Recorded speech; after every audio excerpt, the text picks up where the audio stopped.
विश्व के सभी मेरे साथियों को राजरत्न अम्बेडकर की ओर से जय भीम, नमो बुद्धाय। द अनटोल्ड अम्बेडकर के 12वें भाग में आप सभी लोगों का स्वागत है।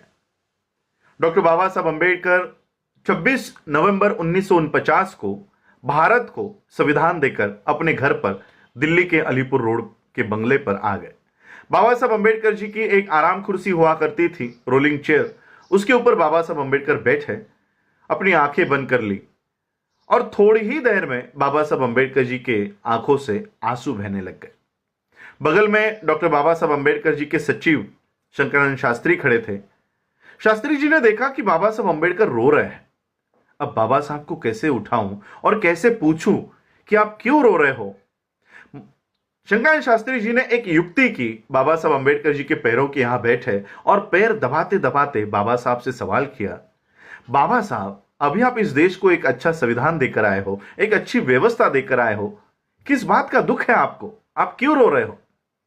बाबा साहब ने आंखें खोली और शास्त्री से कहा कि शास्त्री, मैं मेरे जीवन के सफर को याद कर रहा था और इस सफर को याद करते करते मुझे मेरा बच्चा याद आ गया, मेरा बेटा, मेरा सबसे प्यारा बेटा राजरत्न मुझे याद आ गया। 2.5 साल की उम्र में इसे डबल निमोनिया हो गया था। उस समय डॉक्टर बाबा साहब अम्बेडकर जी की आर्थिक हालात कुछ अच्छी नहीं थी। बाबा साहब अम्बेडकर उस समय वकीली किया करते थे और ऐसे हालातों में बाबा साहब अम्बेडकर जी का यह बेटा, इसे डबल निमोनिया हो गया था। जुलाई 1926 में इसे डबल निमोनिया हो गया था और बाबा साहब अम्बेडकर हाईकोर्ट में, बॉम्बे हाईकोर्ट में एक केस के संदर्भ में गए थे। माता रमाई ने देखा कि राजरत्न का बुखार बढ़ते जा रहा है। माता रमाई ने बाबा साहब के कार्यकर्ता से कहा कि बाबा साहब जहां कहीं पर भी हो, उन्हें तुरंत घर लेकर आओ। यह कार्यकर्ता हाईकोर्ट पहुंचा और हाईकोर्ट पहुंचने पर बाबा साहब को संदेशा दिया कि बाबा साहब आपको तुरंत घर बुलाया है।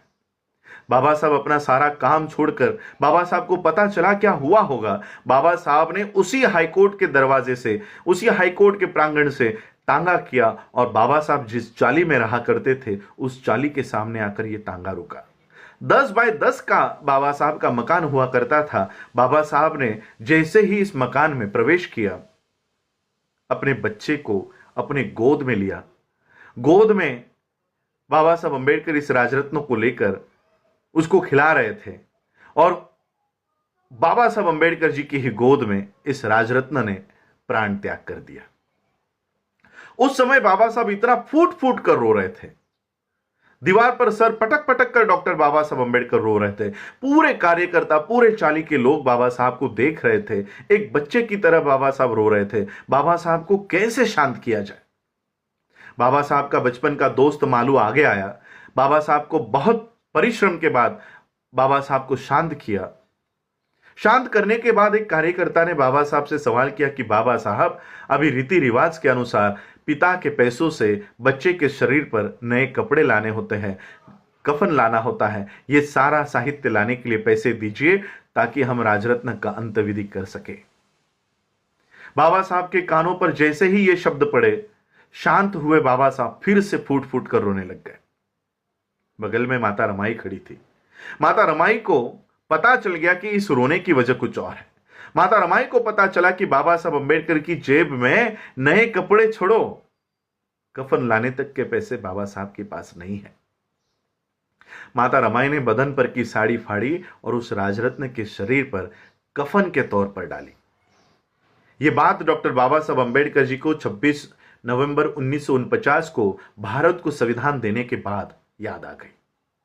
बाबा साहब शास्त्री से कहते कि शास्त्री एक समय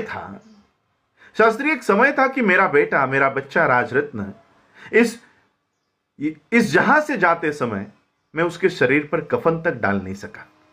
मेरा बच्चा बिना कफन के इस जहां से चला गया।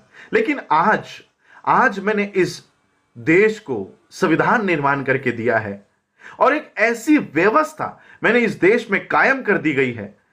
इस देश में ऐसी व्यवस्था मैंने कायम कर दी है कि मेरा आने वाला हर एक राजरत्न, चाहे वो हिंदुओं का हो, चाहे वो मुस्लिम हो, चाहे वो क्रिश्चियन हो, चाहे वो जैन हो, चाहे वो बौद्ध हो, इस देश में पैदा होने वाला हर एक राजरत्न ये सूट बूट टाई कोट में जन्म लेगा, ऐसी व्यवस्था मैंने इस देश को दे दी है। और बाबा साहब ने ये बात 26 नवंबर 1949 को संविधान देने के बाद कही। और बाबा साहब का संविधान इस देश में सभी लोगों को, सभी वर्ग के लोगों को, सभी जाति, सभी धर्म के लोगों को अपनी प्रगति करने का एक मौका देती है और सूट बूट टाई कोट में लाने की व्यवस्था करती है।